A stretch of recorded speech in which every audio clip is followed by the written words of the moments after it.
안녕하세요. 프램프씨입니다. 여러분의 구독과 좋아요는 큰 힘이 됩니다. 지금 일본 전역에 상품권 종이가 살포되고 있습니다. 일단 뿌려놓고 보니 사용률이 20%도 안 되는 것이 확인이 되었는데도 각 지자체들이 정말 어마무시하게 뿌려대고 있습니다. 완전히 폐업하고 스스로 목숨을 끊는 일들이 생기지 않도록 마지막 인공호흡을 하는 심정입니다. 문제는 C19가 확산이 되어서 사회적 거리두기를 실천해야 하는 판인데 그래도 이대로 죽을 수는 없다는 심정인 거죠. 이렇게 지역 경제를 살리기 위해 먹고 마시고 놀아보자는 정책에 드디어 일본 정부도 나섰습니다. 식사 할인권을 무제한으로 풀겠다는 것입니다. 집에서 먹지 말고 밖에 나와서 외식을 아주 싼 가격에 하라는 것입니다. 아직도 C19 신규 확진자가 500명씩 나오는 일본으로서는 정말 위험하고 엄청난 도박입니다. 물론 상황을 봐가면서 확산이 될 조짐이 보이면 정책을 취소하고 다시 강력한 사회적 거리두기로 가겠다고 합니다. 그러나 정말 쉽지 않은 선택일 것입니다. 폭주 기관차처럼 달려가기 시작했고 방종처럼 아예 갈 때까지 가보자라고 하면서 저지른 일인데 쉽게 중지를 시킬 수가 있을까요? 정말 마지막 도박으로 결국 먹고 마시고 놀아보자는 정책으로 일본 내수 경제를 살려보겠다는데 자세한 상황을 알아봤습니다. 일본 정부는 도쿄올림픽의 가능성을 살리기 위해 일본은 C19를 완전히 해결하고 아주 평화롭게 먹고 마시고 노는 축제의 나라이다 라는 모습을 연출하고 싶어합니다. 그래서 백신을 가장 절실하게 원하고 있으며 최대한 평상의 모습을 빨리 만들고 싶어합니다. 이 조급함에 일본은 먼저 사고를 치기 시작합니다. 15일 일본 정부의 에토 농림장관은 10월 1일까지 할인권 사용이 가능한 점포를 모집하고 있다 라고 발표했습니다. 25% 할인권을 사용할 수도 있고 특정 사이트에서 음식점을 예약하면 점심에는 500엔, 저녁에는 1000엔의 포인트가 적립되는 방식입니다. 에토는 C19로 위축된 음식점 업계에 큰 도움이 될 것으로 기대한다고 밝혔습니다. C19로 인해 타격을 받은 음식점 업계를 지원하는 정책인 고투이츠 프리미엄 식사권이 47개 도도부현에서 실시된다고 합니다.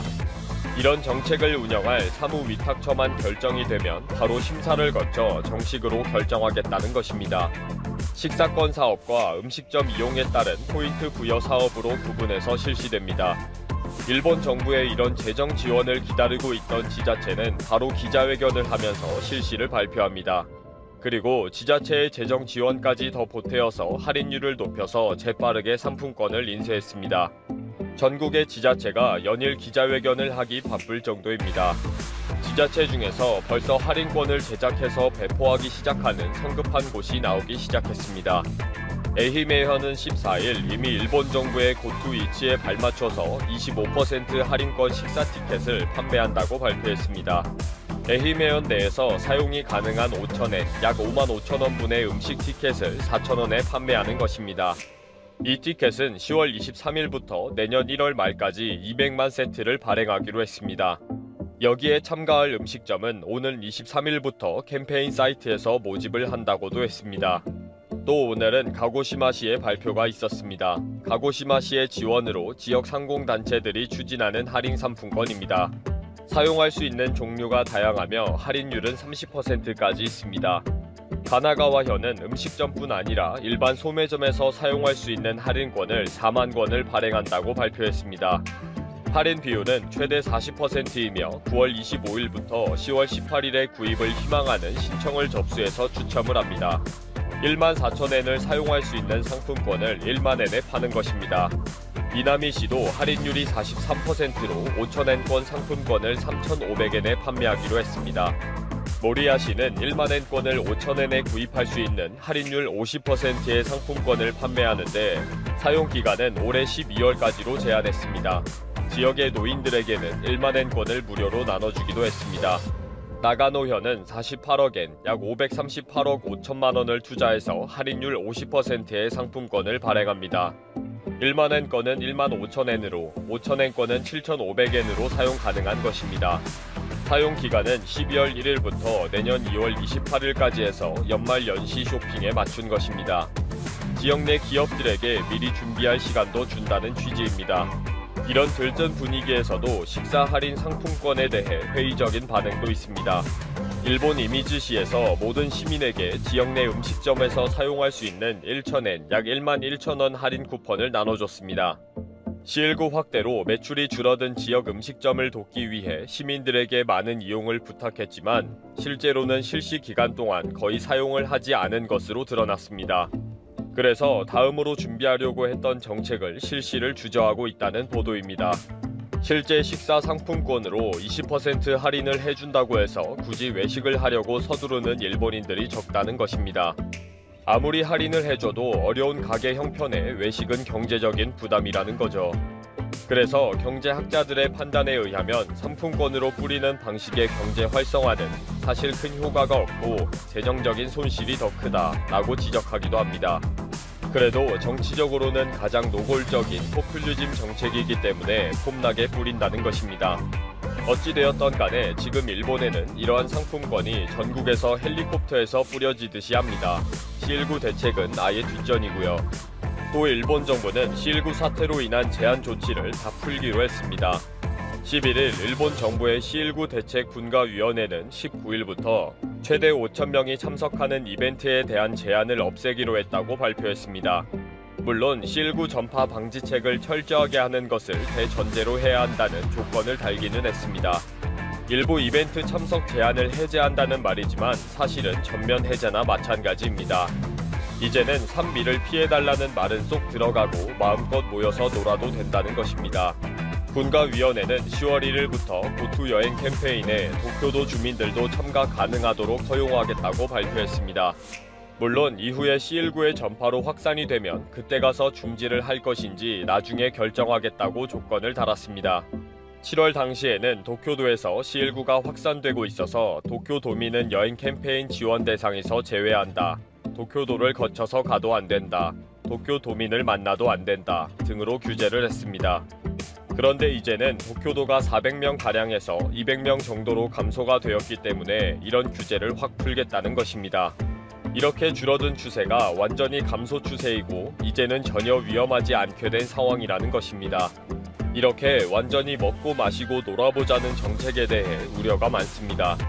교토신문은 15일자 사설에서 일본 정부의 할인권 정책과 여행 캠페인에 도쿄를 추가하는 정책으로 다시 C19가 확산되는 것은 아닌지 우려된다 라고 지적했습니다.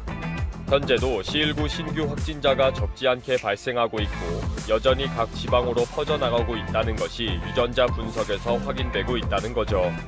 그렇다면 일본 정부는 정말 산미를 잘 피하고 있는지 등 확산 위험을 실제 통제할 수 있어야 한다.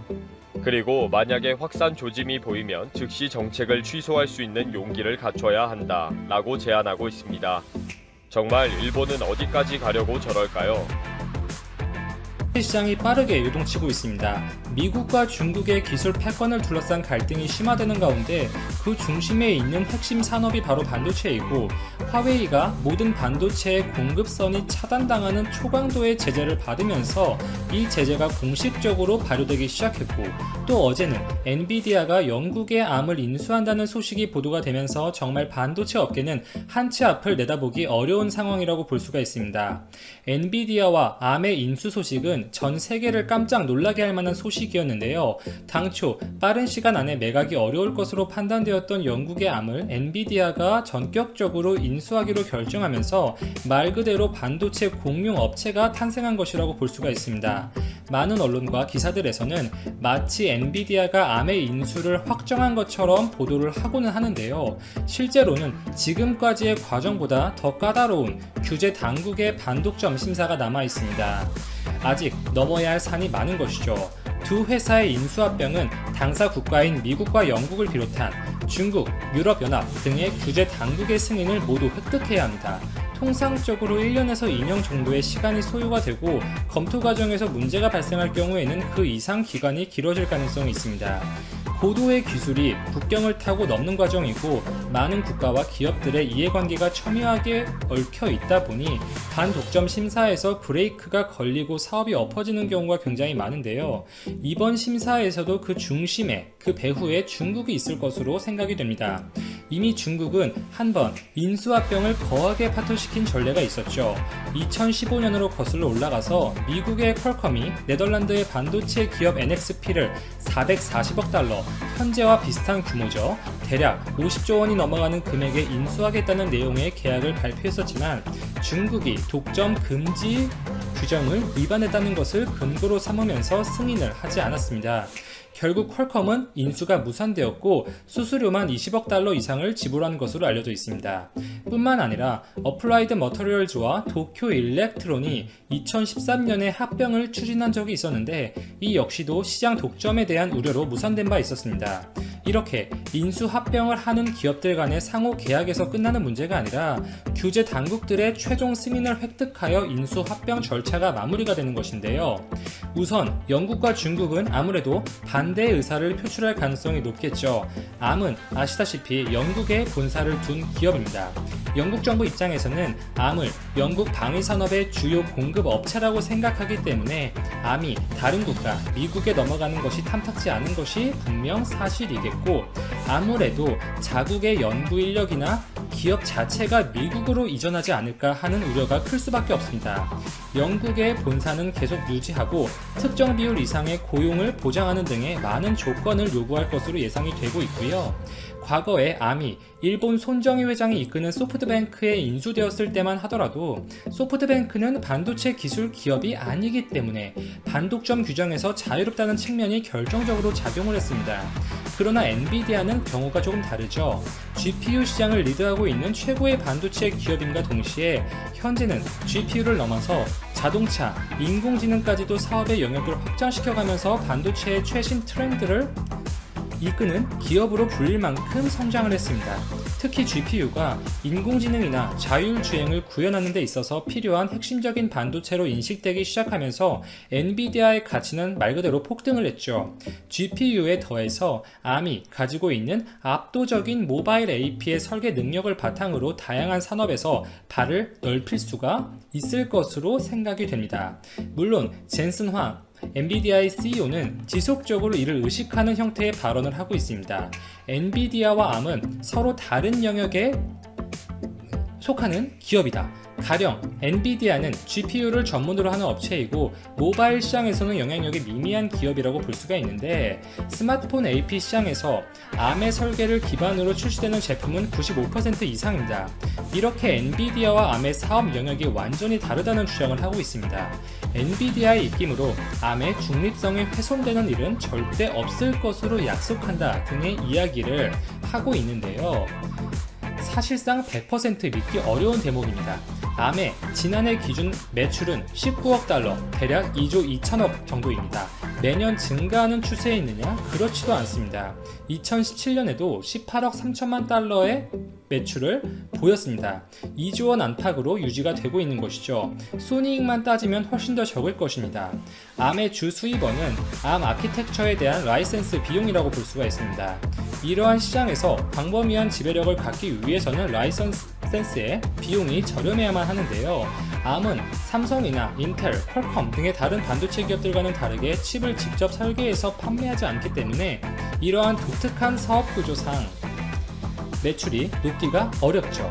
지금이야 ARM의 아키텍처가 대세를 이루고 있지만 향후 ARM과 대척점에 있는 이 잠재적인 대안으로 떠오르고 있는 오픈소스, 리스크5가 부상할 가능성도 배제할 수는 없습니다.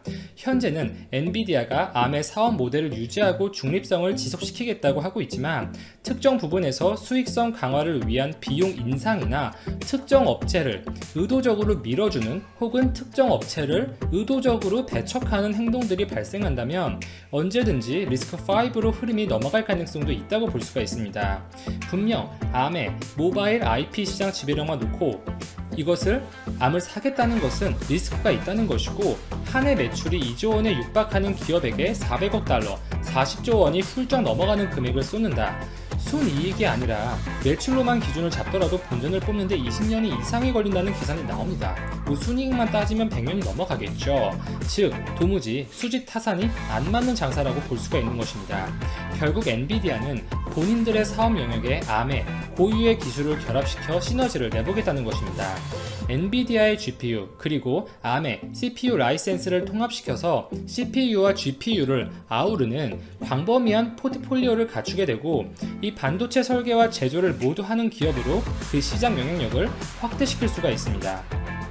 GPU 시장을 넘어서 인공지능, 사물 인터넷, CPU, 모바일 등으로 본격적으로 사업 영역을 넓힐 것으로 보여지고요. ARM은 모바일 AP 설계를 전문적으로 하는 기업이죠.